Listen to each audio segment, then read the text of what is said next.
Welcome to boring human history for sleep, where the past is not dramatic or dangerous, but slow and strange and softly smothered in layers of dust and folded fabric. This is the kind of history that sleeps with its corset on. Tonight, we drift gently into the heavy velvet world of Victorian courtship, a world built not on love, but on arrangements, family strategy, and the long negotiations of propriety. You are invited into a drawing room where no one breathes too deeply, and the curtains are always just slightly drawn. Among the upper classes, marriage negotiations could begin when a daughter was still in the schoolroom, her future measured by her father's investments and the fading glory of her mother's maiden name. Suitors were encouraged to court not the woman, but the family. If a young man lacked the proper lineage, he might be turned away, even if he had charm and sincerity, because charm and sincerity did not buy carriages or preserve bloodlines. Before love could ever bloom in the Victorian household, it first had to be inspected, evaluated, measured against the ledgers and maps of kinship and social position.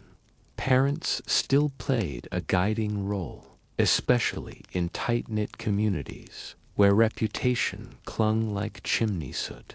Even the language of endearment often included references to property, to future homes, to the inheritance of responsibility.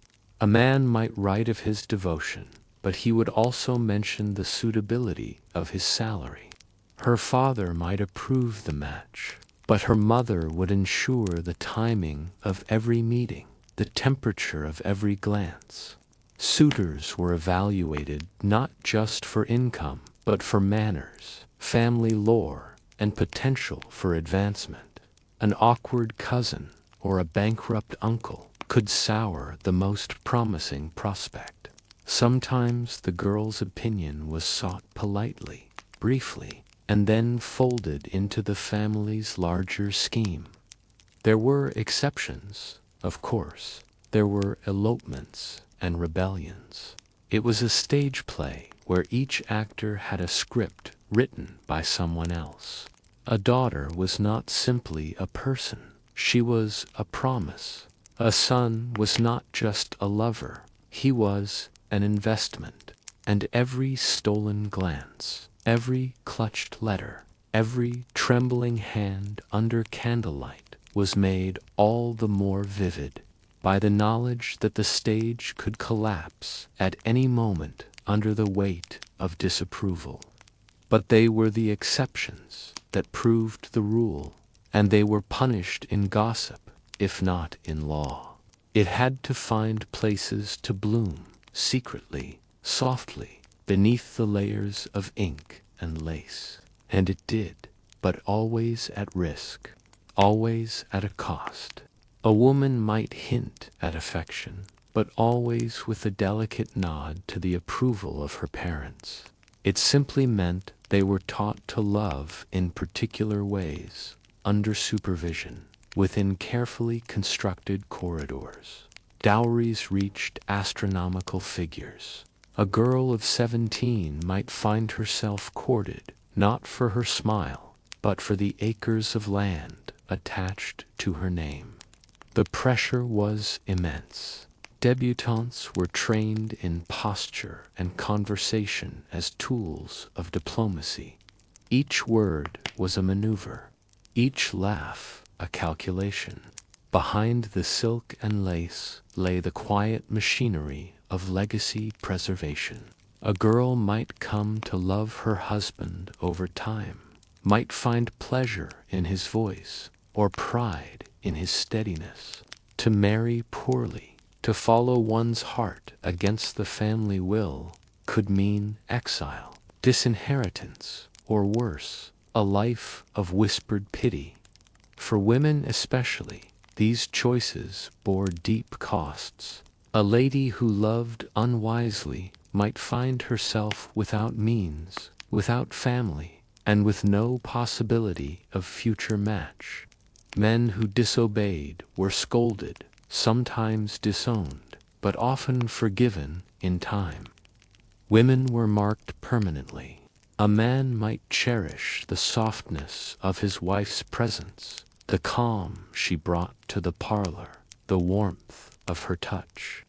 But these feelings were often planted like roses in formal gardens, expected to grow in straight lines, trimmed and shaped by expectation.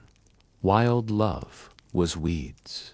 It was a slow dance, watched by many eyes. A misstep could end more than a romance. It could end a future.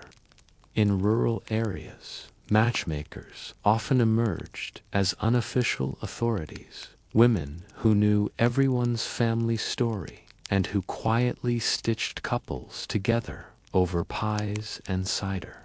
Every move was calculated to secure not only Victoria's emotional purity, but her dynastic value. The prince she eventually married, Albert, had been scrutinized in detail long before she felt her first stirrings of affection. Their union, though filled with personal passion, was built on the most solid of strategic footings. Even their love was permitted because it served a purpose. It reflected the peculiar truth of Victorian courtship, that affection, when it appeared, was most valued when it came after the paperwork. But even here, the economic stakes were clear. A good marriage could lift a family. A bad one could break it. Dowries might be modest, but they were still expected. Sometimes they included livestock, sometimes furniture, occasionally a small patch of land, but always they carried the same weight, the silent promise that marriage was a trade, a careful exchange between two households trying to survive the tides of uncertainty. A marriage born of affection was considered sweet, but slightly suspect, unless it had been properly supervised. Engagements, once announced, could rarely be broken without consequence. To be engaged was not a tentative promise, but a binding step toward alliance. Families treated broken engagements like fallen treaties, and reputations could collapse under their weight. In some cases, legal proceedings followed, breach of promise lawsuits that revealed not only the personal stakes, but the public scrutiny that hovered over every private vow. This was particularly dangerous for women. A broken engagement could leave a woman tarnished, as though love itself had stained her dress. Even if the man had been cruel or false, it was she who bore the mark of failure. Romantic love had its place in poetry, perhaps, or in the wan gazes of portraits, but it was not something upon which a future should be built. In personal ads and introductions, people described themselves with phrases like "of moderate means" or "possessed of expectations," meaning, essentially, that they might soon inherit something useful. Health was mentioned delicately, as was temperament. Women were praised for being amiable and accomplished, men for being steady and connected. These terms were not empty. They were precise tools for the social carpenter, carefully fitting one family's future into another's framework. The most valuable attribute of all was respectability, that shimmering veil of decency and order that covered so many hidden sorrows. A heart might flutter, but it must do so quietly, in the proper direction, and with the approval of both mothers. The notion of marrying purely for love was, in many circles, seen as foolish, risky, or even vulgar. It suggested a lack of discipline, a lack of breeding. Love that defied class or contract was the province of novels, not parlors. Affection was not something to be encouraged, at least not in the beginning. Fathers, in particular, held the reins of permission. Mothers, too, played their role, often as quiet strategists. They knew the lineage, the fortunes, the whispered scandals of every family in town, and they wielded this knowledge with the skill of seasoned diplomats. A potential match was discussed as one might discuss the acquisition of land, with careful inspection of yield, proximity, and possible drainage issues. Inheritance, above all, had to be preserved. Dowries were assembled like portfolios, each shilling a building block in the construction of status. The dowry might include land, cash, bonds, or even a family heirloom, wrapped in legal conditions like a delicate gift. It was something to be corrected, reshaped, or discarded altogether if it did not serve the economic or reputational goals of the family. This was not coldness, necessarily. It was logic. It was safety. Marriage was an alliance, and alliances needed contracts, not longing glances. Parental involvement was not just expected, it was demanded, even legally fortified in many circles. To love someone unsuitable was not just a youthful mistake, it was a threat to the family legacy. The choice of a suitor involved no small number of meetings, conversations, and the soft exchange of credentials disguised as casual inquiries. In many cases, these arrangements were forged years before a couple had even met. And what of love? It was a pleasant bonus if it arrived on time. The legal structure of engagement further underscores how marriage was less a romantic goal than a social contract. The language of matchmaking was stiff and coded. Among the working classes, courtship looked somewhat different, but not entirely.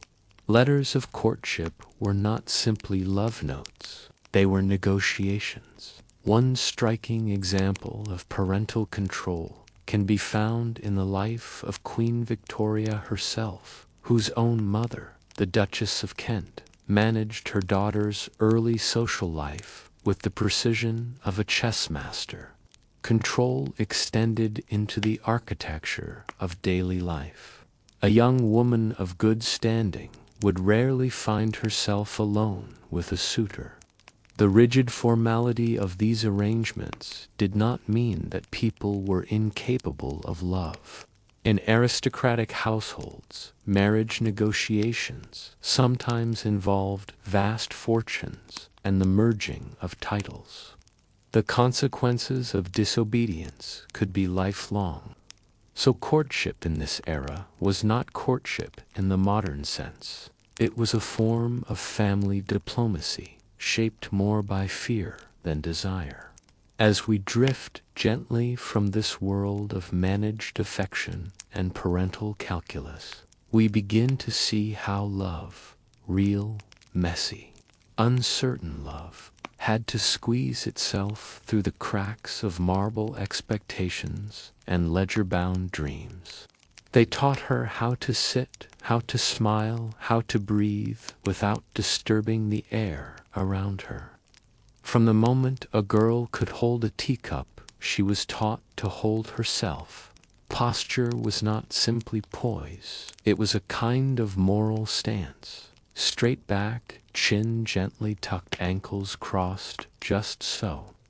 Gloves had to be worn, even in the heat, and if she removed them, she must never be seen putting them back on. That would imply a familiarity with her own body. The parasol must be held with the correct tilt, neither too stiff nor too languid. She must pause slightly but not hesitate, then walk forward with assurance but not pride. Her opinions, if she had any, must be shaped to please. Disagreement was unthinkable. Even agreement must be phrased delicately. "I believe you are quite right," or "How interesting, I had not thought of it that way." A father, a brother, a maid, delivering it to the post. A lady in mourning followed a strict timetable of sorrow. First came full mourning with black dresses, without trim, no jewelry, no visits, no music. Then half mourning when lavender was permitted and quiet outings were allowed. Finally, after a year or more, one might resume normal life. But even then, joy must be tempered. To laugh too soon after death was indecent. Pain must be modest. Complaints were unbecoming. Even dying had decorum. One must fade, not collapse. And if she cared for the ill, she must do so tirelessly, silently, without thanks. Life was a labyrinth of expectations, and she walked its paths with practiced care. One misstep, and the consequences could be social exile, or worse, whispers that never quite disappeared. Etiquette was not about kindness.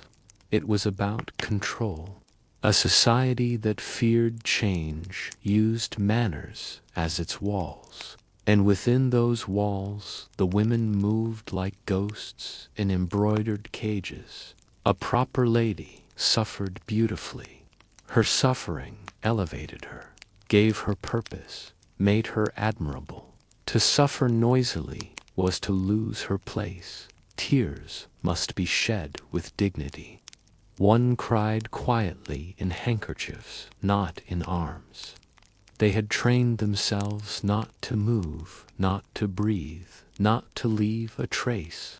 They lived within rules so tightly wound, even time could not always find them. But if you listen closely to their letters, to the faint ink in the margins, to the worn places on gloved fingers, to the pressed flowers hidden in books, you might hear them. You might hear the way they bent without breaking, the way they endured without applause. Her Bible must be worn but not tattered. Her attendance regular but not showy. Piety was part of her role.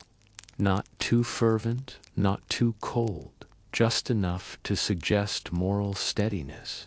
Even God preferred a well-behaved woman, to smile just enough to deceive, to walk the line between propriety and defiance. They wrote secret poetry and passed it in hymnals. They used sarcasm in the safety of diaries. They rolled their eyes behind fans. They laughed too loudly in locked bedrooms. They dreamed of storms and open seas and skirts that could catch the wind. Some even broke free, but most did not. Most adapted, learned the rituals until they became muscle memory, wore their restrictions like jewelry, and whispered to themselves at night, "I am still here." Grief was not a private wound, but a public role. A good mourner was as disciplined as a good hostess. Ink had to be chosen carefully. Blue was acceptable, black for mourning. Red was too bold. She might accept a dance, but never ask for one. She must not be alone with a man unless supervised. Her virtue was her most valuable possession, and it could be stolen not only by touch but by rumor. She must guard her reputation like a garden gate. Once opened too far, it could never be closed. Her honor was her family's. Her body was her dowry. Her silence was her consent to be arranged. Paper must be good quality, not ostentatious. Seals must be neat, unbroken, the contents restrained. Shoes must be polished, even in mud. Stockings mended in secret. A lady laughed with restraint, never showing teeth, never throwing her head back. A giggle might be charming, a guffaw vulgar. She must laugh only when others did, and only at what was deemed proper. Jokes had boundaries. Humor must not offend. Irony was dangerous. Sarcasm was a male privilege. A woman's wit, if she had any, must be gentle and indirect. She might make others laugh, but never too loudly, and she must never laugh alone. Petticoats pressed, gloves spotless. Hair arranged to suit one's age and status. A fringe was considered youthful, a chignon mature. To appear undone was scandalous. To appear overly adorned was worse. Modesty was a kind of uniform. Colors spoke. White for innocence, lavender for mourning, navy for respectability. Red was only for married women. Lace had to be subtle, not suggestive. Buttons must not strain. Nothing must hint at the shape beneath the fabric. A lady was a silhouette, not a body. She might speak of the weather, a recent ball, her needlework, her health. Never of longing, never of dreams. If she loved someone, she must say it in code, or not at all. And if she was heartbroken, she must write with the same composure as a grocery list. It was not just that she must be polite, she must be pliable, like wax softened by the heat of old opinions. To be young was to be moldable. To be polite was to be invisible in the right ways. She was there to reflect the wisdom of others, not to cast light of her own. Her dress must not rustle too loudly. Her shoes must not click too sharply. Her perfume must not linger too long. She must curtsy if required, extend her hand if permitted, receive a kiss on the glove, not the skin. Her entrance was a performance watched, weighed, interpreted. Her exit was the same. She must never leave in haste, nor linger too long. Everything was timed without a clock. Her gait must be smooth, steady, modest. Eyes cast downward, but not too far, lest she seem demure to the point of foolishness. The very way she touched the brim of her bonnet could signal grace or gauchness. Even her shadow had expectations. A lady might read novels, but not too many, and never the wrong kind. Sensational stories were considered dangerous, especially those with themes of passion or rebellion. Reading was monitored, much like food or conversation. Too much of the wrong thing, and one might become unbalanced. Her reading must educate, not excite, improve, not inspire. A book with dog-eared pages was a sign of carelessness. A book read more than once suggested an unhealthy attachment. Better to read quietly and set it aside with dignity. Her mind was a room guests were not invited to enter. To lean too far forward meant eagerness, which meant impropriety, which meant whispers behind fans. Even silence had rules. One must know when to say nothing and how to say it properly. A glance could be too long, a nod too quick, a gesture too free. Every movement had to be accounted for, measured against invisible standards, written not in ink, but in expectation. There was an entire architecture to behavior, a scaffold of propriety that wrapped itself around the body like a corset. Rules of speech dictated not only what to say, but how to say it, and to whom, and when, and in what tone. A young lady never initiated conversation with a man unless he had been formally introduced, and even then her responses must be brief, polite, and contain nothing of her inner world. She must not rest her elbows on the table, must not speak with her mouth full, must not laugh too loudly, must not speak, unless spoken to, must eat the correct forkfuls, in the correct order, with the correct utensils. There were forks for fish, forks for meat, forks for salad, forks for dessert. Each one lay in a neat line, waiting to expose her ignorance. A mistake might be noted by a raised brow and carried through society like a whispered sin. She must eat like a lady, and a lady ate like a ghost. Feelings were folded into sentences, like handkerchiefs into drawers, hidden away for later. To express too much was vulgar. To express too little was cold. So she learned to say everything and nothing at once. Walking required choreography.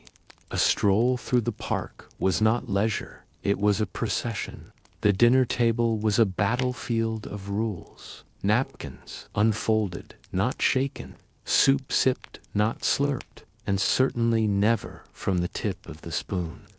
There were unspoken rules about how one entered and exited a room. The doorway itself became a kind of threshold test.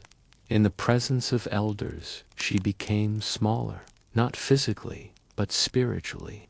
Books, too, had rules. Even her letters were subject to scrutiny. Every word penned might be read by another. Etiquette extended even into grief. There were rules for love.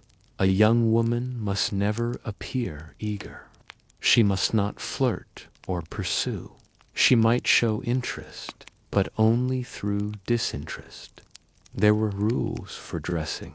A corset must be tight but not constricting. Even laughter had instructions. In the sick room she became both nurse and patient. She must bear illness with grace, speak softly, refuse help until it was insisted upon. In church she must sit still, bow at the right moments, sing, but not too loudly, pray, with her head inclined not too low, lest she appear ostentatious. The rules governed everything from greetings to farewells, from calling cards to christenings, from tea services to funerals. And yet some women learned to bend the rules. It is no wonder they disappeared in photographs, blurred like ghosts. They were never alone. That was the first rule. A proper young woman in the drawing room of her parents' home could sit beneath an oil portrait brush, her hair behind one ear, and smile as a suitor crossed the threshold. But she would never be alone with him, not truly. They themselves had once been watched, and now watched in turn, upholding a chain of feminine surveillance passed from generation to generation. No woman watched for her own sake. There were no candlelit dinners alone, no strolls beneath moonlight unaccompanied. Visits were scheduled like diplomatic events, opinions offered only on safe topics, literature, music, the weather. But beneath these niceties, a game played itself out. The way a lady opened it, held it before her face, snapped it shut, all could signal interest or disinterest, and flirtation, if it was too bold or too frequent, became not charm but character flaw. A man might be called ardent. A woman, for the same behavior, was forward. A man could be forgiven for indiscretion. A woman could not. Her worth was her mystery. Her mystery was her protection. Even weddings were preceded by careful negotiations between families, by the reading of settlements and contracts. Love was not the point. Respectability was security, lineage, the smooth merging of two acceptable names. Some were cruel, others kind. Some turned a blind eye to harmless flirtation. They stole seconds of sweetness when no one seemed to look, and they dreamed, sometimes foolishly, of futures built not only on shared wealth or proper introductions, but on something warmer, something they could not name aloud, something that flickered beneath the surface of every structured interaction. A feeling, a hope, a soft rebellion made of glances. Others reported every slip, but none could entirely prevent what people wanted to feel. They could delay it, redirect it, deny it. Emotion is a tide that no protocol can entirely contain. A romantic match was acceptable only if it also served social ends. If not, it was suspect, dangerous, best avoided. A dropped handkerchief, if retrieved, might begin a whispered conversation, later recounted with breathless excitement to sisters behind bedroom doors. But such acts were dangerous. In piano duets played just a little too intimately, these were the moments that girls remembered long after their names had changed. These were the moments that men carried like tokens in their minds, because they were rare, because they were almost forbidden, because in a world where everything was supervised, these small breaches felt enormous. Some flirted not because they hoped to marry, but because they enjoyed the rush of power, however brief. They had seen cousins sent abroad, acquaintances no longer invited to dances, young women whose names were mentioned only in lowered tones. There was no forgiveness for a ruined reputation, and no redemption through love. Love did not excuse, it endangered. To feel too much, to be too honest, to desire too openly. These were not romantic traits, they were liabilities. To hold a man's attention in a room where nothing could be touched, to speak circles around the rules without breaking them. To feel the heat of desire in a world of cold propriety. It was a kind of rebellion, quiet, dangerous, thrilling, and accusations,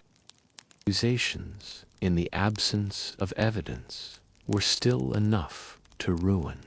The gentleman was being watched, not just by the chaperone, but by the house itself, its quiet scrutiny, its polished banisters, and its well-placed family portraits.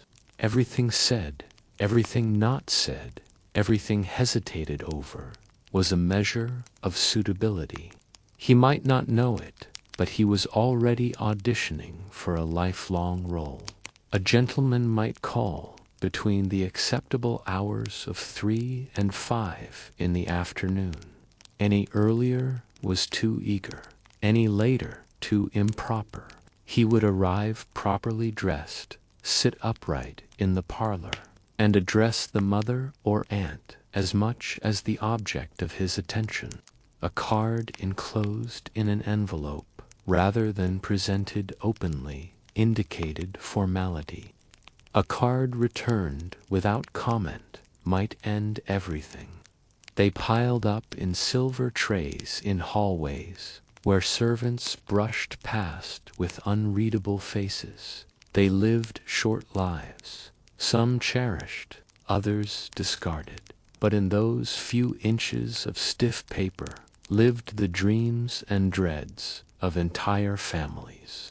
In the corner, barely breathing but ever present, a mother or an aunt, or if no female relation could be spared, a trusted servant might sit quietly pretending to knit. Her presence was less about comfort than about containment. She did not come to share in the joy of blooming love. She came to be a mirror of society's memory, to watch, to witness, to judge. Courtship in the Victorian era was not an affair of hearts, but a discipline of glances and pauses and the careful placement of hands. It was a study in restraint. For a woman, especially one of social standing, a single misstep, a moment unobserved, a gaze held too long, a smile delivered too quickly, could unravel years of preparation.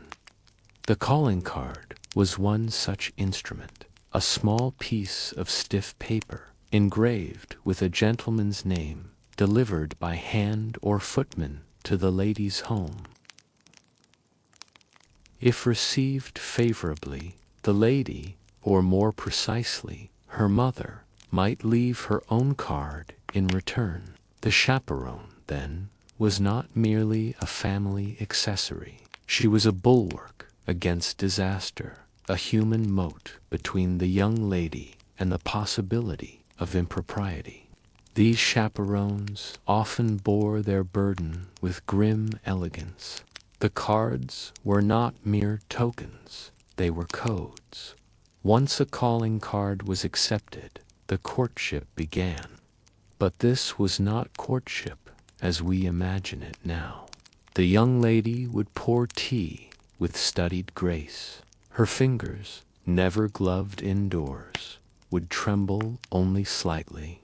Her words would be pleasant but neutral, compliments deflected. Flirtation did exist, but it was coded. A fan could speak volumes. A woman could fall, not because she had done anything wrong, but because someone believed she might. The power of suspicion was as strong as fact. There were, of course, those who tested the limits. Even love letters were often intercepted. And yet, love found its way between glances, beneath fans, in whispered jokes barely heard. The chaperones saw more than they said. They remembered what it was like to feel young and watched. And so young couples played their parts. They sent cards. They sat at proper distances. The walls of the Victorian drawing room were not made of plaster and paint alone. They were built of social boundaries more rigid than stone, of class expectations carved deeper than cornices. But that was where it ended. Desire was a bird whose wings must be clipped before it tried to fly upward or downward, especially downward. A tradesman's daughter might wear fine muslin, attend church with her gloves on, and speak in tempered tones, but she was still not suitable for the eldest son of a baronet. Others were exiled not by ship or prison, but by silent exclusion from dinner tables, invitations, and alliances. A servant girl, seduced by a gentleman, might find herself with child, with no husband, no reference, no place to go. A clerk might fall for a merchant's daughter. A seamstress might catch the eye of a minor noble, and in the rarest of cases they might marry. But even then, the echo of scandal often followed them. They were whispered about in drawing rooms, treated with polite suspicion. Young lovers who risked everything for something as intangible as hope. A woman who married beneath her class often lost her own.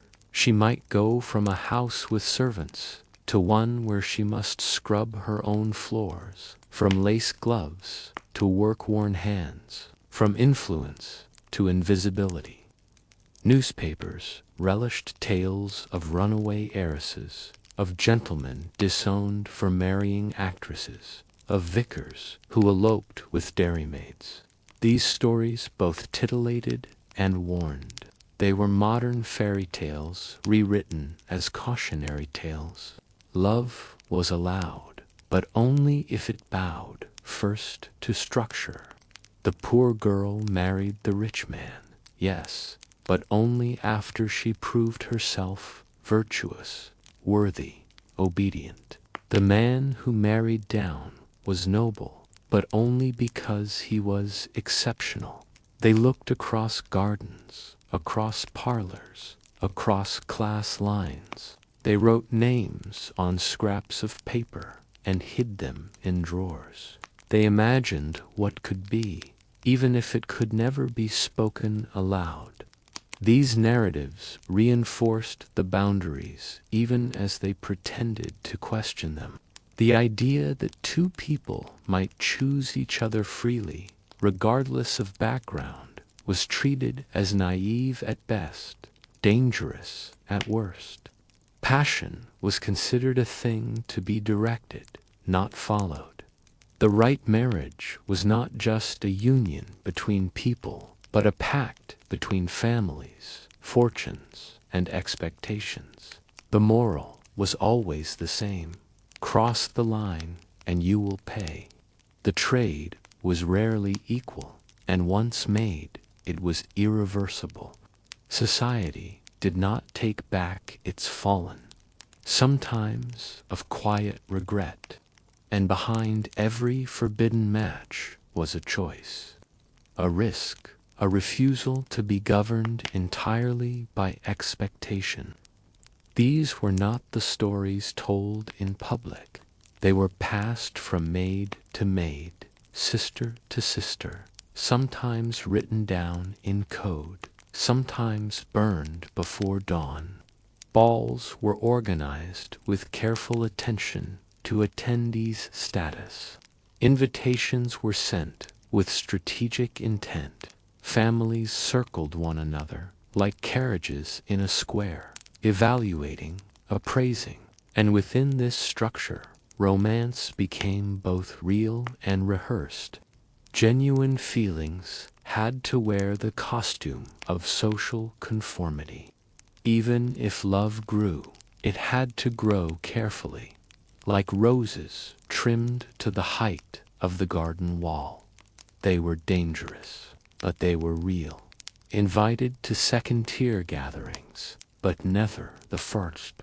In smaller towns, among less watchful neighbors, their love might be allowed to breathe. They worked, they endured, they raised children whose lives were not defined by their parents' scandal. They became the secret ancestors of a world more willing to bend. Their love, however genuine, was always accompanied by a footnote. If lucky, she was sent away. If not, she was cast out entirely, left to the poorhouse, or worse. The shame clung tighter than any lace. For every story of Cinderella, there were dozens more of Eliza. Lost, dismissed, forgotten.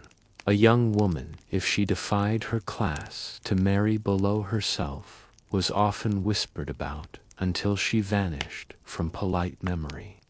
Her fall might begin with love, but would end in exclusion, not only from society, but often from her own sisters and friends. An aristocratic girl might be allowed to marry a military man, but discouraged from wedding a factory owner, no matter his wealth.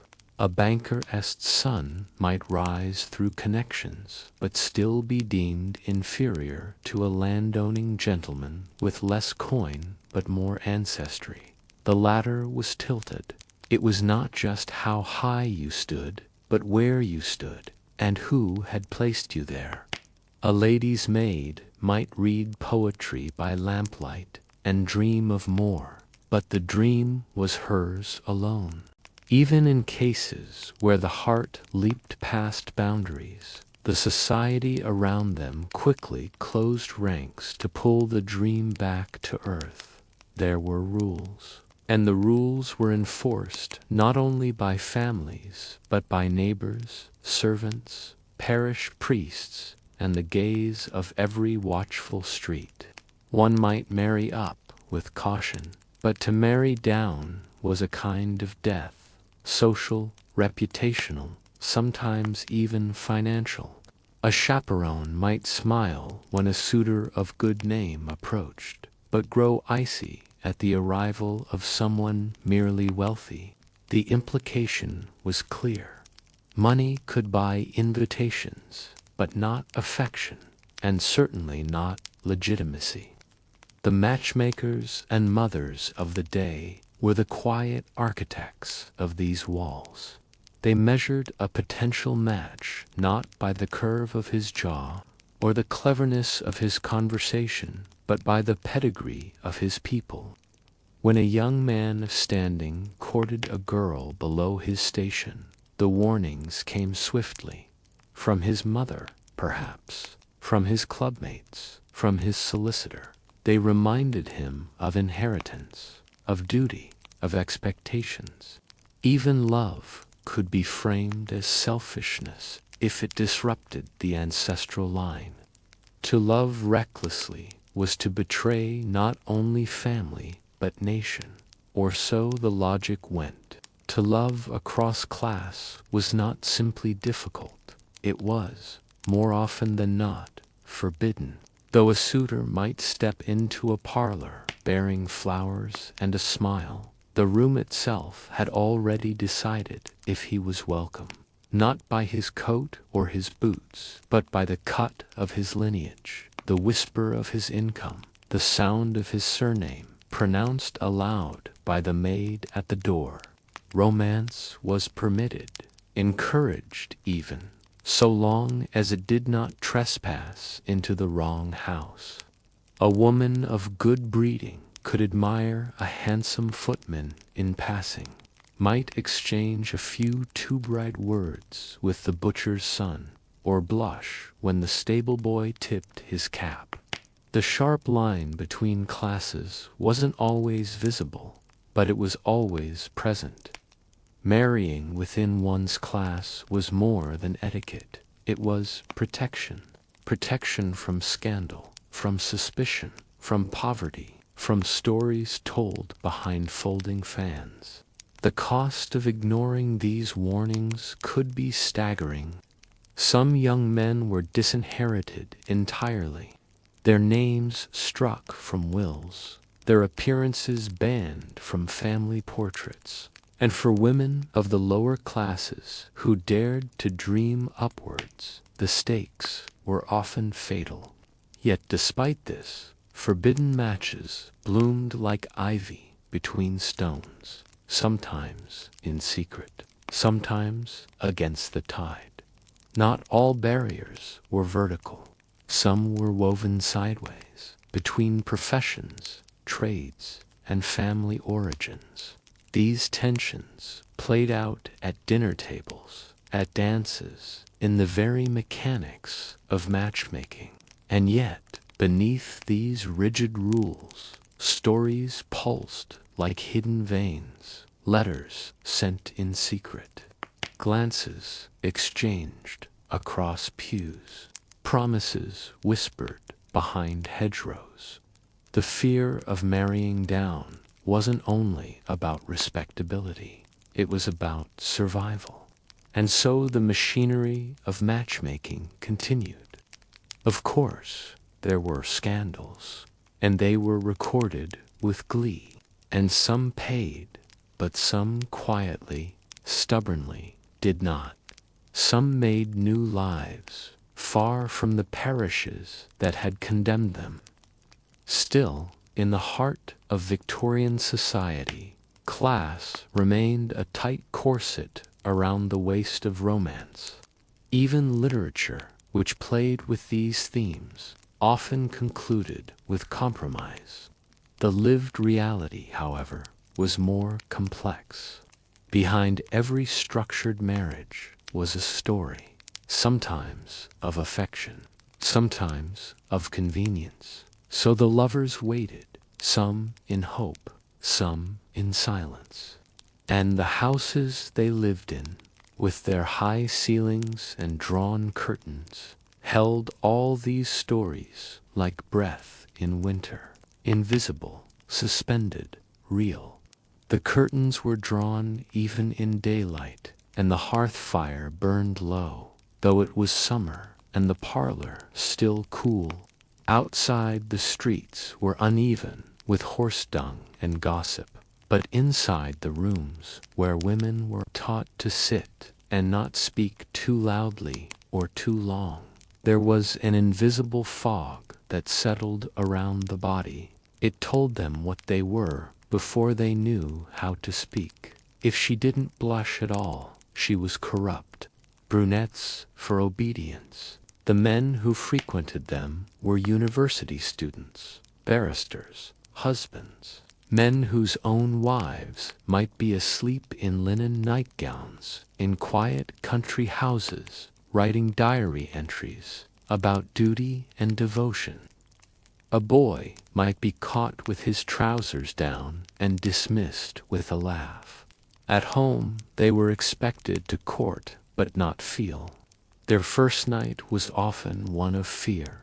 There were no manuals, no honest conversations, just the vague warnings of older women and the silent expectations of new husbands. If they recoiled, they were frigid. If they responded too eagerly, they were suspect. But like all designs, it showed its cracks in every secret kiss, in every poem scribbled in the margin of a prayer book, in every woman who dared to feel and did not apologize, to propose without trembling, to marry and then resume their regular visits to the city. But even these rare and real romances were forced to exist within a framework that refused to acknowledge them fully. They were the exceptions that proved the rule. They were the whispered stories shared in attics and kitchens and dreams. Others faded. They developed illnesses no one could name. They took laudanum, they stared out windows. They wrote letters they never sent. The repression did not only kill the body, it muffled the spirit until it forgot how to sing. Their wives were not expected to enjoy the marriage bed. In fact, it was better if they didn't. They passed pages under pianos. They wept not only for the characters, but for themselves, because the fiction was often more honest than the parlors they lived in. A girl with her bodice loosened might be packed off to an aunt in the countryside and never mentioned again. The hypocrisy ran so deep it became a form of national identity. She was the prostitute found dead in alleyways. She was the neighbor's daughter, sent away suddenly. She was a collective symbol of what happened when women broke the rules. And yet, she was often made, not born, betrayed by promises, ruined by seduction, abandoned by those who had played a part in her downfall. The only safe place to stand was in silence and sweet confusion. And yet everyone knew women were not foolish. They heard things in the dark. Others buried it so deeply they forgot the shape of it until it emerged years later as illness, as nerves, as melancholy, as ghostly dreams in the middle of the night. Doctors offered tonics. Husbands offered silence. Society offered shame. The fear of female sexuality was so profound that it became medicalized.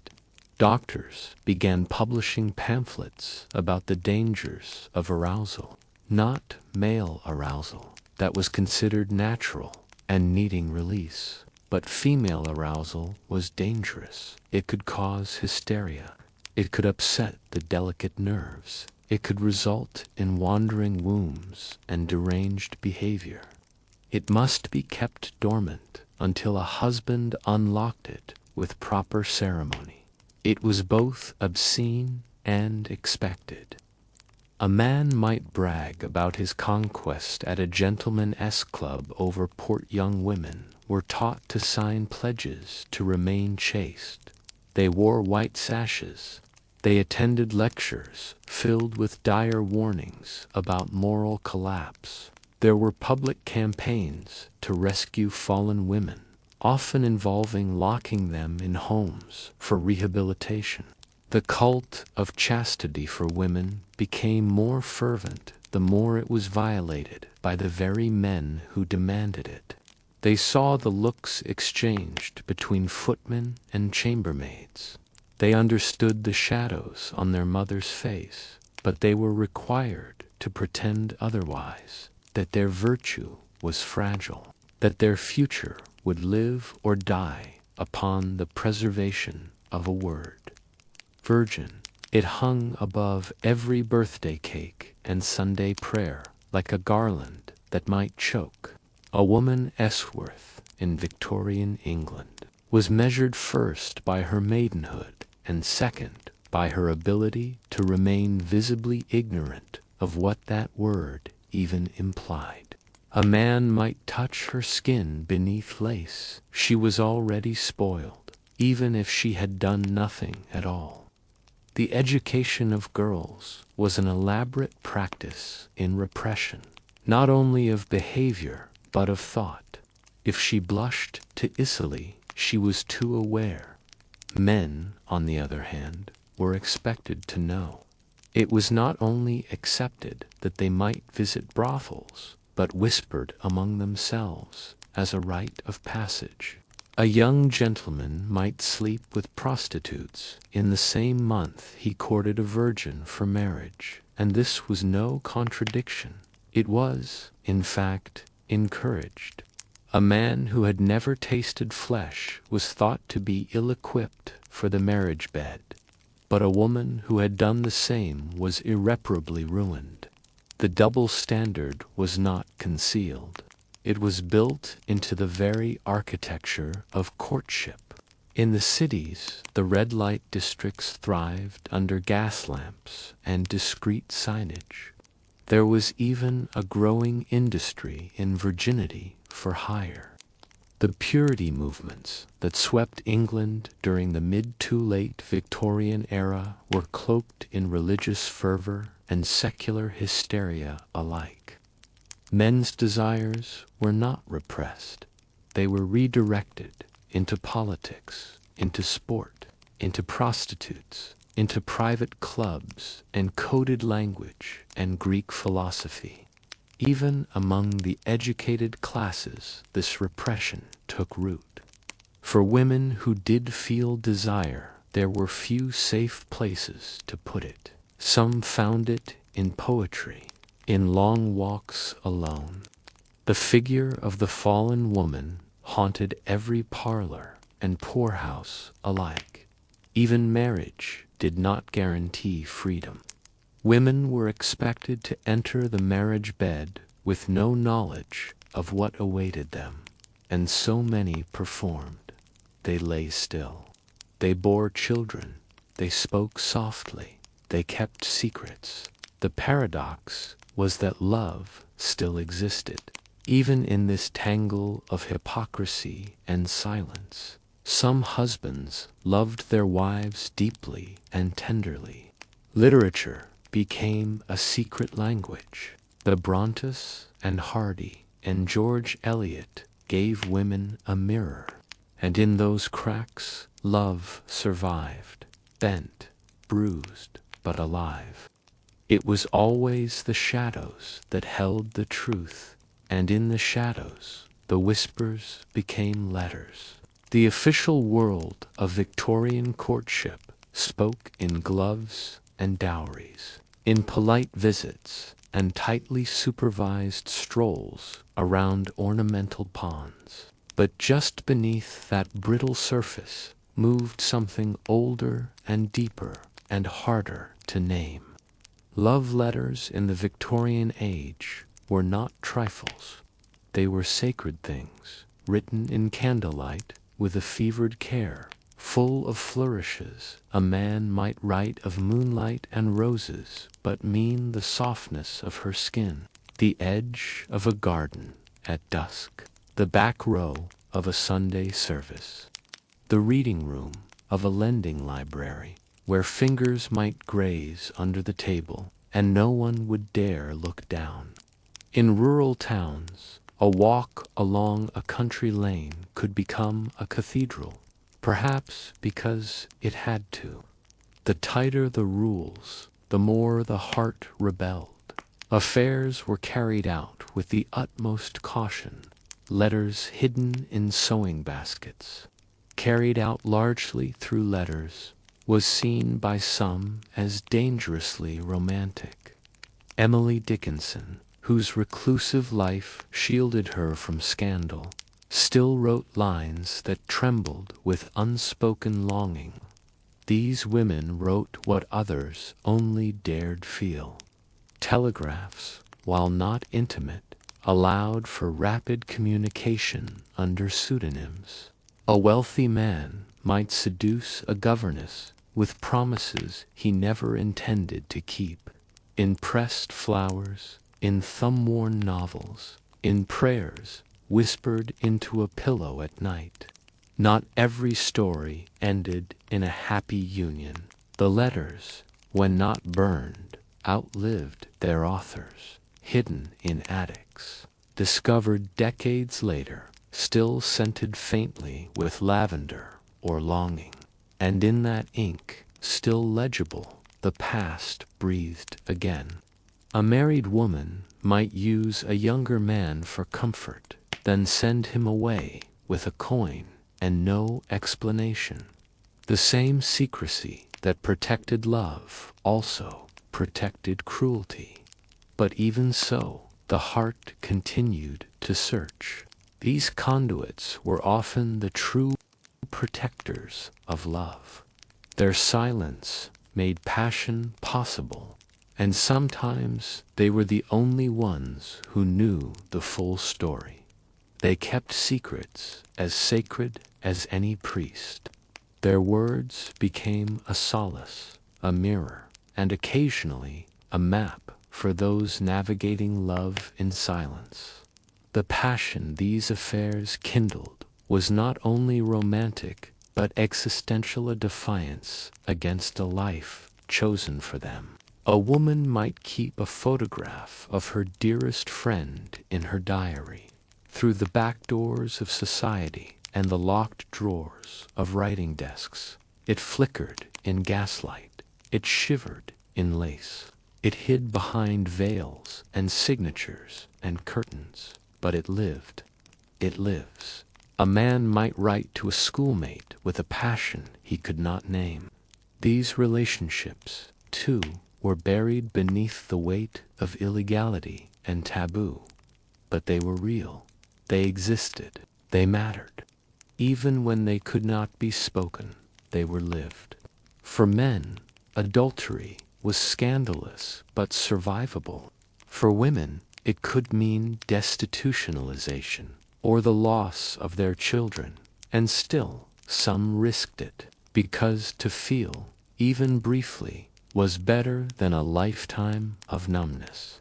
The more society insisted on silence, the more lovers found ways to speak.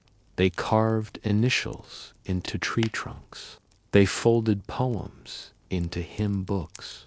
They pressed their lips to letters and prayed their beloved would feel it through the paper.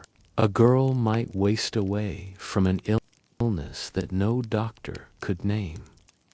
A man might marry another, but never again speak of music.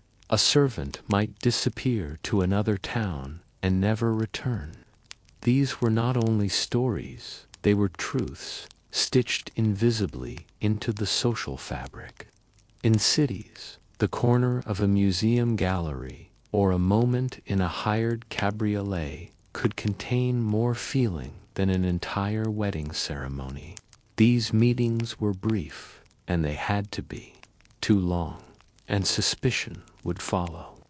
Too frequent, and even servants would begin to whisper. But in that brevity lived intensity, a kind of fervor that slow courtships could never replicate. A woman might write of rain and cathedral bells, but mean the silence she carried when he was gone. Every word mattered. There were dictionaries of flowers to supplement what could not be said, an acacia for secret love, a daisy for loyalty, a marigold for grief. A single letter found by a parent could end all hope of marriage. A meeting overheard by a maid could result in dismissal from a household. In aristocratic circles, indiscretion could ripple through society like poison, destroying alliances and reputations with equal speed. There were even professional informants, spurned suitors, bitter siblings who made a quiet career of exposing secret loves. A letter might begin with a line of Tennyson or a verse of Christina Rossetti and end with nothing, and secret metaphors, aching to say what the mouth could not. Even the act of writing was a risk. A young woman might request painting lessons from a man whose brush lingered too long on the curve of her cheek. Others used music. Duets became opportunities for hands to touch accidentally over shared sheet music, for eyes to meet across pianoforte keys. Even photography, that new and uncanny invention, became an accomplice. Portraits exchanged in secret, images hidden in lockets or tucked beneath corset stays. In a world where honesty could be ruinous, creativity became the only safe passage. If discovered, a letter could undo a reputation, dissolve an engagement, or lead to dismissal and disgrace. But they were written anyway, sometimes burned before they could be sent, sometimes buried in the bottom of drawers, tied in silk ribbon, read only in the deep hours of night. There were hands that brushed too long when passing teacups. There were glances held for one beat too many as candles flickered against polished glass. There were entire conversations carried out in silence, in the twitch of a fan, in the bend of a wrist, in the way someone's breath changed when they stood a little too close. Love in the Victorian age, when it was not arranged or conveniently timed, became a thing of stolen spaces, and the heart, once cornered by society, learned to hide. Even as women were taught to veil their thoughts, and men to measure theirs against inheritance, desire did not vanish, it became clever instead. If a man could not speak his devotion aloud, he might press a sprig of rosemary into a book and leave it on a bench where he knew she'd passed. If a woman could not write what her lips longed to say, she might drop her handkerchief, embroidered with the faintest of initials, just outside the church door. Letters were the truest refuge. The postman became a kind of priest, bearing confessions wrapped in neat folds of parchment and sealed with trembling wax. They used language like camouflage. There were places, too, where lovers met outside the reach of chaperones. Some met under the pretense of art. The risk was constant. To be caught meant shame, exile, or worse. For women, especially, the consequences were unforgiving. And yet, love endured. Married women, too, had their secrets. An unhappy marriage did not prevent desire. It only made it more dangerous. Writers and poets, often themselves bound by these same constraints, gave voice to this hidden world. Not all secret love was heterosexual. In boarding schools and drawing rooms, same-sex affection existed in coded language and careful touch. Technology, though limited, played its part. Of course, not all secret affairs were noble. Power imbalances could be concealed beneath the poetry, because love, in its truest form, refused to die. It waited. It found ways. The Victorian age was a mausoleum of propriety, but love, somehow, kept moving, quietly, bravely. The diagnosis began before the patient ever spoke. Her hands were folded just so, her lips slightly parted as if to sigh, but unsure if breath was permitted. She sat at the edge of the chair with a stiffness that could be mistaken for posture. The doctor, almost always a man, rarely asked what she felt. He observed, he deduced, he concluded, and often before she had described a single symptom, the verdict had already been written into the shape of her corseted waist and the color of her cheeks. She was nervous, perhaps hysterical, possibly suffering from a congestion of the womb. The vocabulary shifted, but the message was constant. A woman's body could be sick from longing, and her mind from knowing too much. In the drawing rooms and parlors of Victorian England, the line between illness and emotion grew thin as lace. A woman who wept often might be fragile or spiritual or secretly erotic. A woman who fainted be too tightly laced or too tightly wound. A woman who complained of nothing at all but sat for hours in melancholy silence was the most dangerous of all. For in her stillness the doctors saw a disorder they could not name, and so they named everything: hysteria, neurasthenia, wandering womb, nervous exhaustion, uterine fury. The terminology bloomed like weeds around women's feet until no step could be taken without brushing up against something vaguely medical and sharply moral. At the root of it was fear. It's not fear of the women themselves, though sometimes that too, but fear of what lay inside them: desire, discontent, dreams. The female body, in Victorian medical theory, was an unstable container, too warm, too wet, prone to fluxes and emissions and mysterious pains. The womb in particular was thought to be nomadic. Ancient theories resurrected with new decorum. If a woman grew too sorrowful, her uterus might climb to her chest and strangle her breath. If she grew too lustful, it might demand attention through trembling hands and flushed skin. The cure was often confinement, or stimulation, or silence.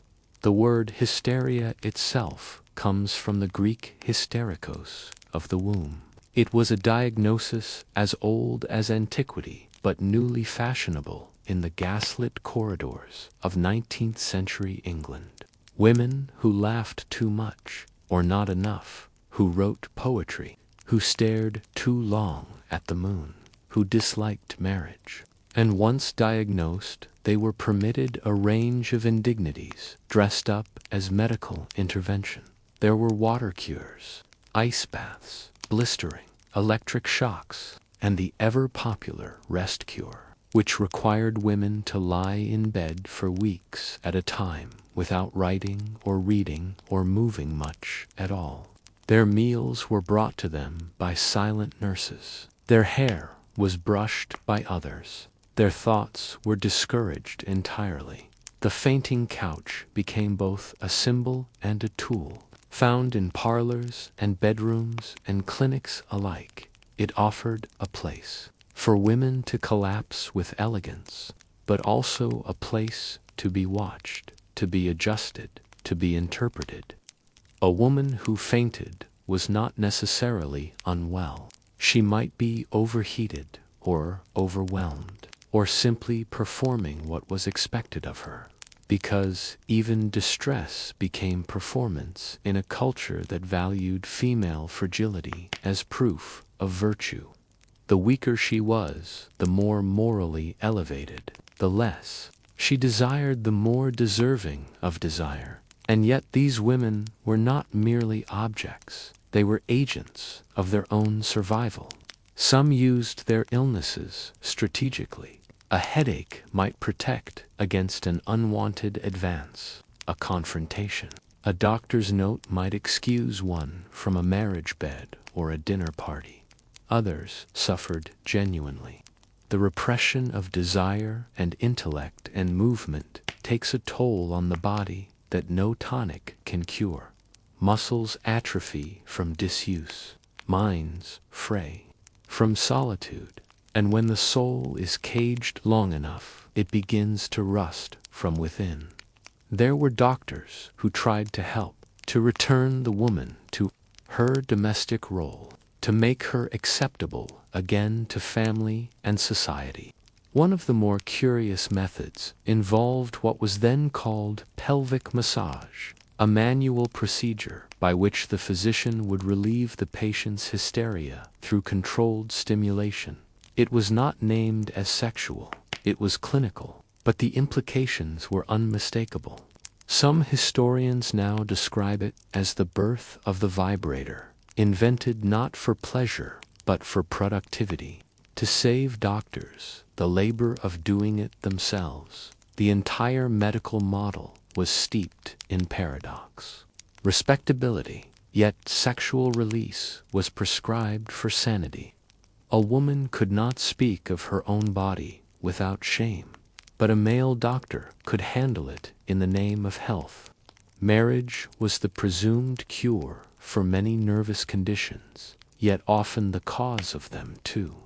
The very thing she feared was what was recommended, even when they silenced her voice in the process. Mental illness in men was framed differently. A man who suffered from melancholy might be considered poetic, a genius misunderstood, a visionary overwhelmed by the weight of thought. Women, however, were rarely given such romantic latitude. Their melancholy was disorder, their sadness a symptom, their ideas a cause for concern, especially if they wrote them down. Female writers were often labeled as unstable, their poems as cries for help, and their diagnoses came quickly, not only from doctors, but from husbands and fathers and even readers. This medicalization of the female experience extended beyond illness into daily life.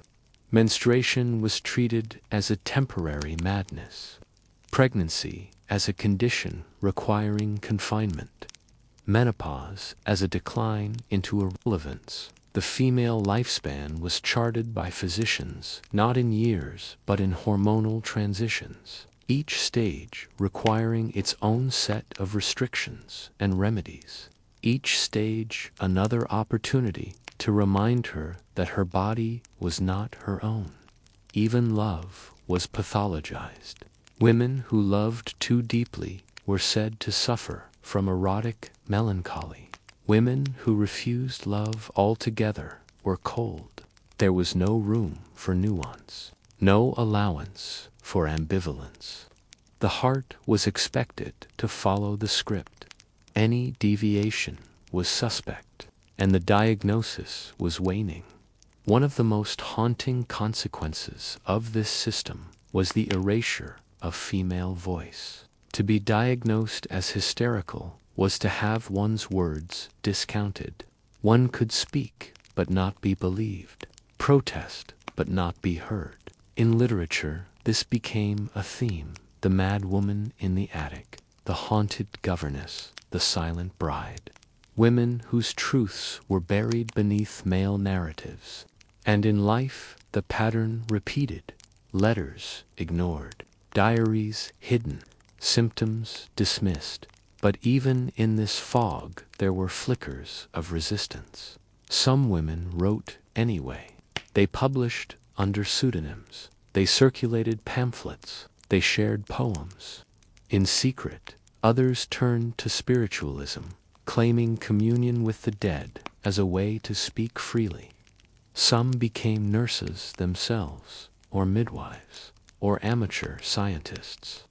They studied botany or anatomy in stolen hours. They learned the names of their own bones. They kept lists of the herbs that soothed pain. They passed knowledge hand to hand like smuggled bread. The Victorian age was not a monolith. Within its corridors of repression were alcoves of courage. Not all doctors were cruel. Not all women were silenced. But the overarching system remained, a lattice of lace and law and medicine designed to keep women fragile. And that fragility, once internalized, became self-fulfilling. The more they were told they were sick, the more they came to believe it. The more they believed it, the more they acted the part. And the more they acted the part, the more they were praised for their femininity. Today, we look back and wonder how they bore it, how they lived entire lives beneath layers of wool and silence, how they stitched hope into samplers, how they folded longing into lullabies, how they transformed pain into poetry. And the answer is not easy, but perhaps it lies in the very thing they were never credited for, their strength. There was something spectral in the way the church lingered behind every love letter that was never written and every kiss that was never stolen. In the hush of lace-trimmed chapels and candlelit confessionals, love was not an emotion to be celebrated, but a temptation to be managed. For those in the grip of Victorian courtship, desire was not merely personal, it was theological. Every impulse passed through a narrow sieve of moral judgment. If etiquette ruled behavior in drawing rooms, then religion presided over the soul with quieter, more eternal authority. And behind every corset stayed tight, and every ankle discreetly hidden, lay the memory of original sin and the anxious hope of eventual absolution. In many households, the first schooling in love came not from experience, but from parables and psalms. A girl learned her place not through flirtation, but through the Virgin Mary, silent, pure, impossibly obedient. Mothers whispered proverbs in daughters' ears like lullabies. Keep thy heart with all diligence, for out of it are the issues of life. A boy might hear about Samson and Delilah and come away believing that desire made men weak and women deadly. These weren't just stories, but lessons in vigilance. And so, before the age of letters or flowers or glances exchanged at dinner parties, the rules had already settled into the skin like holy ink. Love would not be gentle. It would be weighed, watched, judged. Confession, too, offered no real relief for those tangled in romantic longing. In Catholic parishes across England and Ireland, young women knelt in small wooden boxes, with their lips trembling and their thoughts in knots. They whispered about dreams they couldn't name and longings they feared God had already seen. The priest on the other side of the screen rarely offered comfort, only instruction. You must guard your eyes, he might say, or you must not tempt your brothers into sin. The suggestion was subtle but firm. Your feelings are not yours. They belong to something higher. And if you cannot control them, they must be punished. Even in Protestant homes, where confession was less formalized, the weight of sin clung to romantic imagination like soot. Ministers preached against temptation with theatrical severity. Lust was not simply improper, it was damnation. One wrong thought, one lingering look, one careless word could mean spiritual ruin. And so Sunday sermons became exercises in self. Young men gripped their hymnals tightly, trying not to think about the girl in the front pew with honey-colored curls. Young women pinched their gloves until their fingers went numb, wishing their hearts would stop beating so fast when the organ played certain chords. The church did not stop at internal shame. Public warnings were equally vivid. Pamphlets warned against the slippery slope of temptation. First comes innocent conversation, then walking alone, then a fall from grace. Entire books were written for young ladies, titled things like Advice to the Daughter and Letters to a Young Woman on Christian Conduct. They were laced with warnings. Once a woman's reputation was gone, it was never coming back. And no man, no matter how gallant, would marry a girl whose soul had already been touched by sin. Better to remain cold and distant than risk being forever marked. For men, the religious rules were paradoxically strict and forgiving. They were told to resist desire, but also subtly reassured that lapses were natural. It was women who bore the eternal consequences. A man might confess and be absolved. A woman who fell from virtue could expect whispers in the pews and silence at the dinner table. She became a cautionary tale, a spiritual outcast. There were girls who simply stopped appearing in church after a season of rumors. Sometimes they were sent away. Sometimes they disappeared into marriage with a man they barely knew. The parish would pray for them in polite phrases and then forget them. Desire itself became a kind of illness, something to be detected and treated before it spread. Mothers inspected their daughters for signs of romantic attachment, like physicians checking for fever. A sudden silence at the mention of a boy's name might prompt a week of isolation or an abrupt trip to an aunt's house in the countryside. And behind it all loomed the fear that if feelings were not extinguished quickly enough, they would grow into something God could no longer forgive. Entire lives were organized around preventing a single misstep. There were few words available for those who longed for something different. A girl who wanted to feel beauty in her body or thrill in her heart was told she was vain. A boy who found poetry more thrilling than scripture was suspected of softness. The religious imagination of the time had no vocabulary for mutual affection, only for vigilance.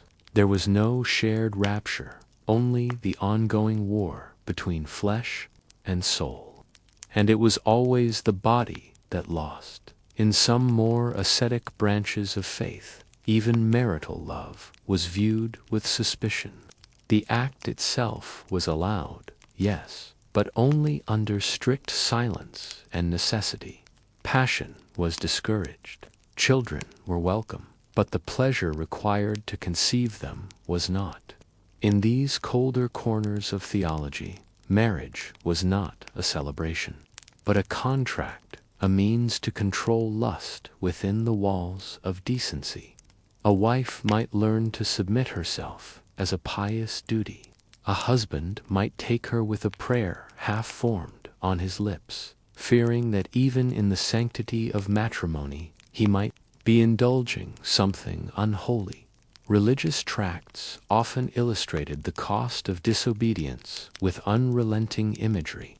A girl who gave in to passion might see her likeness etched in a cautionary tale. A fallen woman standing on the edge of a cliff, the fires of hell flickering below. Artists painted these warnings in lurid pastels and stormy grays. The fallen woman was never truly evil. She was simply lost. But the message was clear. Heaven would not look for her. It was her job to remain on the path. One wrong turn, and she was no longer visible to grace. Of course, Not every sermon was brimstone and thunder. Some pastors urged compassion. Some mothers whispered that God was love, and that love was not always punishment. But these voices were often drowned out by centuries of discipline and the great machinery of religious fear. By the time a girl reached marriageable age, her soul was already armored in doctrine, and even if she fell in love, truly, breathlessly, she did so with apology in her heart and scripture on her tongue. A small number of spiritual radicals did push back. Some argued that love was divine in itself, and that God's first gift to humanity was not punishment but companionship. They quoted the Song of Songs and said that ecstasy could be sacred. But these voices were few and often silenced. Those who saw sensuality as spiritual were accused of heresy. Better to be quiet. Better to bow one's head and speak of purity. Better to pretend that the heart did not ache and the body did not want. And so Victorian lovers carried guilt like rosaries. They prayed for deliverance from their own emotions. They wept in secret. They grew pale with self-denial. Some took cold baths to quell their urges. Others wrote entire journals filled with psalms and pleas for purity. And some, the unlucky few, tried to beat the love out of themselves with self-flagellation or fasting. The Church did not always ask for such extremes, but once belief and fear became indistinguishable, devotion became indistinguishable. From pain in the shadows of steeples and between the pages of prayer books, romance wilted under the weight of doctrine. Yet it did not die. Lovers still found each other in the gaps, in the stolen glances during Mass, in the secret notes passed under pews, in the tremble of hands during the shared offering of bread. They married with trembling voices, unsure if what they felt was holy or forbidden or both. They prayed that God would forgive them for the warmth they could not extinguish. They kissed their children and hoped that love would be gentler for them. And when they lay awake at night, they sometimes asked a quiet question, not out loud, but somewhere deep and sore. Why must something so beautiful feel so much like sin? The promise of engagement in Victorian society was not a whisper of intention, but a declaration with the weight of law and morality pressed tightly against it. When a man offered his hand and a woman accepted, they stepped into a liminal state, not quite married yet, no longer free. This was not a romantic pause, but a space saturated with expectation and threat. The engagement was a binding contract in the eyes of society, and, in many cases, the courts, a promise made could not be easily undone, especially when reputations swayed in the balance like glass ornaments ready to fracture. In parlors where sunlight filtered through lace curtains and over-polished mahogany, engagements were discussed not with joy but calculation. An eligible bachelor's wealth, family connections, and temperament were weighed against the woman's dowry, virtue, and usefulness. Once parents gave their blessing, and the young couple exchanged formal agreement, their engagement became a public matter. Announcements were made in newspapers or shared discreetly through calling cards. Gifts were exchanged, letters became more intimate, and a slight loosening of propriety was tolerated. A woman might be permitted to walk with her fiancé or refer to him in letters with faint affection. But none of this meant she was safe. In fact, she was never more vulnerable. Should a man break the engagement without cause, the woman's world could collapse around her. She might be branded undesirable, difficult, or worse. compromised. This perceived damage was not merely social but legal. The infamous breach of promise lawsuit offered women one of the few public avenues for retribution in a world tilted against them. These trials, often reported in detail in the popular press, exposed the private language of love to public dissection.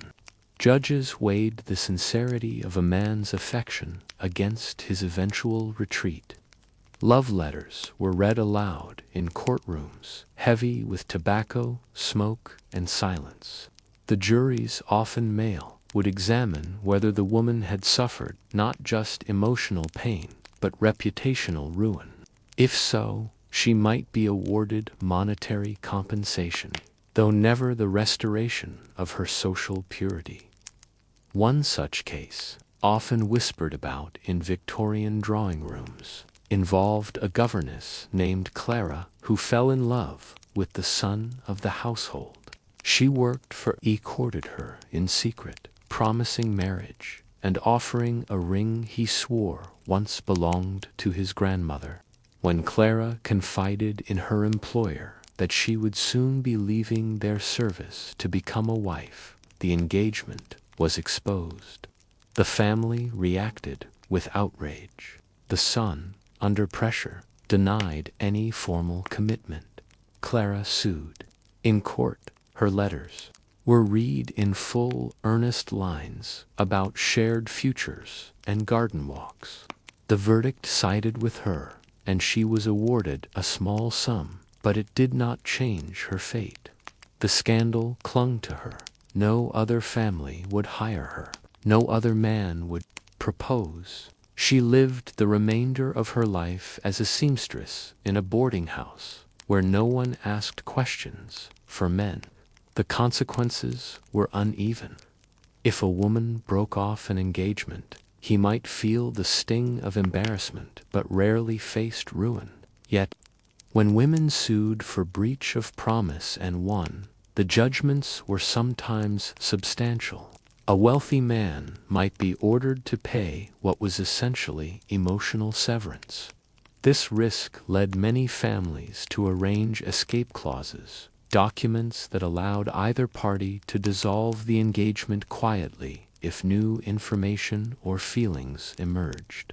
But most people had no such safety nets. Emotion was volatile, and hearts changed. Still, society demanded a consistency that flesh and blood could rarely provide. The legal system's involvement in romantic promises was not simply a matter of fairness, but a mechanism of control. Women had so few tools of power that even the courtroom felt like a cold concession. Engagements functioned as both a safeguard and a trap. The ring symbolized ownership more than affection, a placeholder of future submission. Some women learned to delay accepting proposals, understanding that hesitation offered a rare window of choice.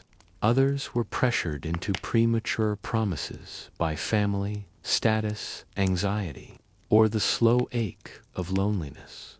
There were also those engagements that were never intended to end in marriage. A man might propose simply to gain access, emotional or physical, under the pretense of eventual matrimony. A woman might accept to raise her prospects or secure temporary prestige. In both cases, these false engagements carried deep consequences when exposed. A broken engagement was often treated as moral failure, and in some cases, as evidence of sexual impropriety. Gossip would bloom like mildew, unchecked and sour. For women, especially, the damage was often irreversible. The Victorian press fed eagerly on these dramas. Periodicals like the Illustrated Police News or Reynolds's newspaper regularly covered trials where love letters, betrayal, and heartbreak played out in serialized agony. These articles served as cautionary tales and titillating entertainment, reinforcing gendered narratives of deceitful women or cowardly men. The readers, many of whom faced the same risks in their private lives, consumed these stories with both dread and desire. It reminded them that love in their time was never just personal. It was political, legal, and always dangerous. Occasionally, the broken engagement took a darker turn. There were stories, rarely told aloud, of women who found themselves pregnant after promises were withdrawn.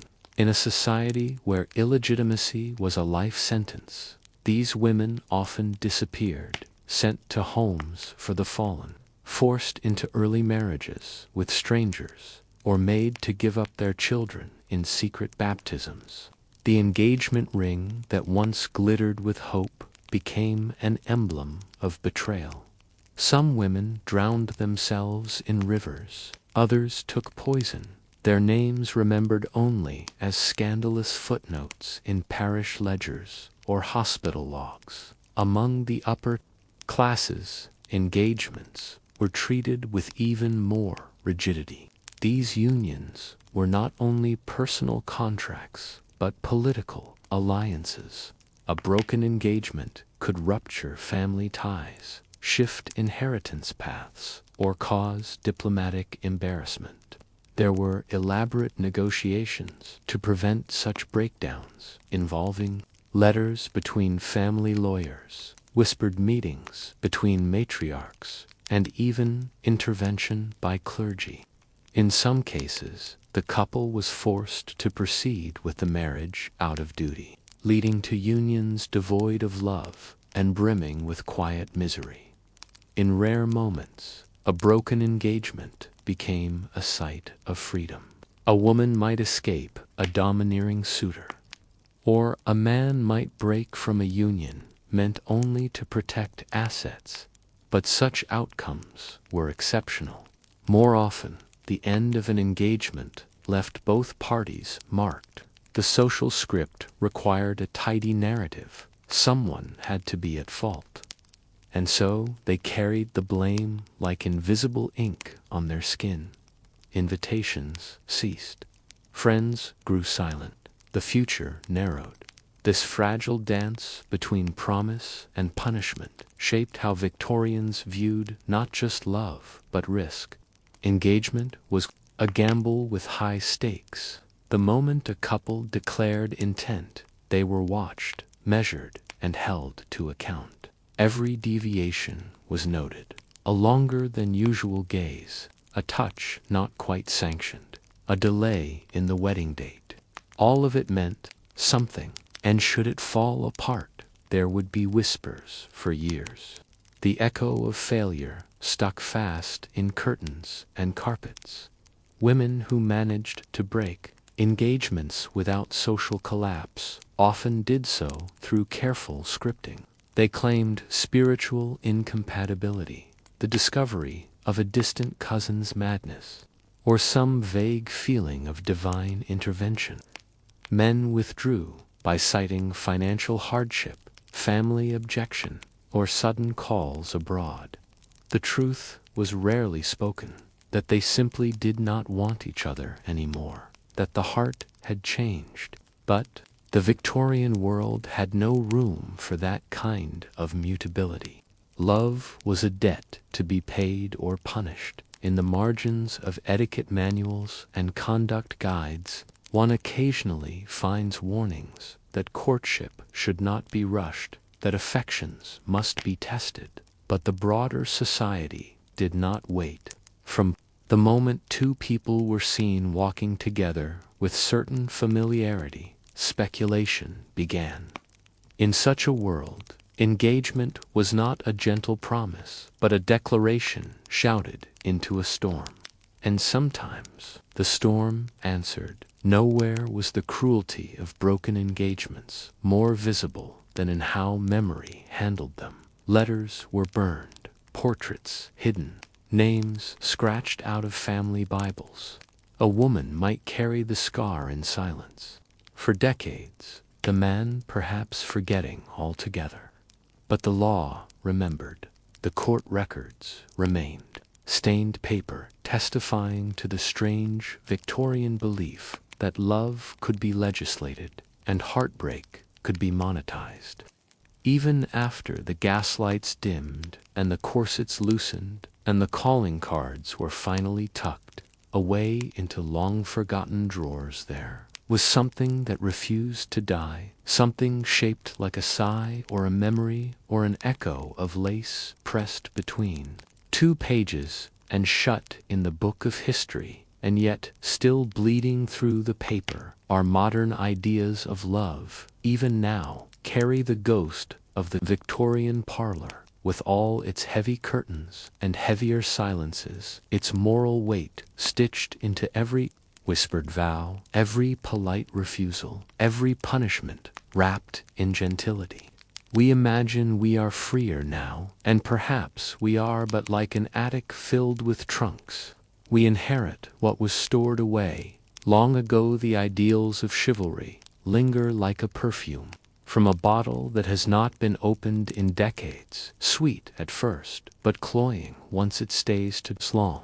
The idea that a man must pursue and protect, while a woman must retreat and be won, these roles hardened during the Victorian era, where love was a game of performance staged in parlors under the gaze of watchful elders. The expectation was not merely for affection, but for roles to be played. Convincingly, men were to be bold but not vulgar, women modest but not cold, and if modern courtship feels performative still, perhaps that is why the scripts were written then, and they were written to last. The Victorian obsession with virginity, especially female virginity, did not dissolve with the century it calcified. It was studied, pathologized, and repackaged across the decades into purity rings and chastity pledges and whispered warnings handed from mothers to daughters under the guise of love. Protect yourself, you are precious, you are a prize to be guarded.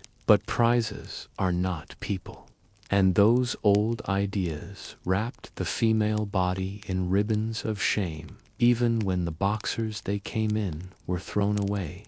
You may not be aware, but some of the metaphors we use, now being damaged goods or ruined or pure, they are Victorian. In origin and in purpose, they were meant to terrify, not to teach class expectations. We still speak of marrying up. We still measure the worth of a partner by what they do, what they earn, how they fit into a ladder built not of love, but of social order. In Victorian times, love between classes was scandalous, not only because it defied etiquette, bloodlines, but even now, relationships that defy cultural or economic divides can be met with silent resistance and subtle exclusions. Family dinners, filled with awkward silences and unspoken judgments. The ghosts are quieter now, but they are still. There they sit at the table with us. They ask no questions, and yet they are always answered. The repression of emotional expression. The stiff upper lip, the noble suffering that once defined courtship in candlelight continues in text messages unsent. In feelings swallowed in the name of dignity, the Victorian novel taught lovers to wait and suffer, and long often for entire lifetimes, to pine beautifully and tragically, and nobly. Modern love stories sometimes follow this same path, offering not resolution but yearning, and calling it romantic. Perhaps that is why so many of us are still waiting for someone to read between our lines, to decipher our subtle glances, to understand without words, because that was once the only way to love silently. And with sacrifice, we see the shadow of Victorian ideals in our films, in our literature, and even in our wedding traditions. The white dress, the father walking the bride down the aisle, the idea of the bride as a gift to be given. These are not ancient customs, they are Victorian theatre, dressed as timeless truths, and we perform them still, often without knowing their lines were written in an era more concerned with appearance than affection. The past is not gone, it has simply changed, clothes even. The medicalization of love and desire, which began in earnest in the Victorian era, still echoes now when we describe someone as addicted to love, or codependent, or emotionally unavailable. We are echoing terms invented to frame love, not as something spiritual or sacred, but as something diagnosable, controllable, fixable, and women in particular still bear the weight of pathologized passion, labeled as hormonal or irrational or dramatic, when in truth they may just be speaking in a language once silenced by lace collars and fainting couches. Religious judgment to continues in soft tones. Sermons may no longer thunder from pulpits about the fires of lust, but purity culture remains in many corners of the world, shaping what people feel they are allowed to desire, and with whom the guilt is quieter now, but it remains sticky as wax clinging to candle stubs left over from Victorian nights. Confessionals have moved to therapy rooms, but the impulse to confess, to cleanse, to be forgiven for wanting still survives. Legal echoes persist as well. The concept of breach of promise may be gone, but lawsuits around engagements, property disputes around broken cohabitation still occur. The engagement ring, a promise with a price, remains one of the most emotionally and financially loaded symbols in Western culture. The idea that one might owe someone else something simply for trying to love and failing remains as Victorian as a mourning brooch made of Haravan in our nostalgia. We are haunted, for we imagine the Victorian era as romantic without remembering its coldness. We dream of love letters tied in ribbon without recalling the fear of discovery, the chaperones, the punishments, the forced marriages, the suicides. We dress up our loneliness in lace and call it elegance, forgetting the cost of such aesthetics. How many women were buried in silence? How many men were taught never to cry? How many loves died unnamed, so that propriety might live in? Yet there is something to admire, to something to keep, not the repression, not the rules, but perhaps the reverence, the idea that love matters, that it shapes lives, that it deserves poetry and effort and memory in a world that moves quickly, that swipes and scrolls and forgets. Perhaps it is the Victorian insistence on ritual that can teach us to pause, to care, to write down a feeling and not only feel it, to understand that love, even when hidden, is worth preserving, even when doomed, is worth remembering. And so, in the flickering half-light of this strange inheritance, we might begin to name the ghosts, not to banish them, but to understand them, the way one might hold an old photograph and wonder at the lives that once moved behind the stillness, to learn not just what they feared, but what they hoped, and to see how our own hopes sometimes wear their shadows under corsets. Was not free, but it was still love. It still found ways to survive, through glances, through gestures, through stolen letters, through dreams in the dark. Even history could not stop it. And perhaps that is the most enduring legacy, that love can be patient and kind, even in cages, that it can bloom, even in frost, that it can whisper, even when no one is allowed to speak. Good night.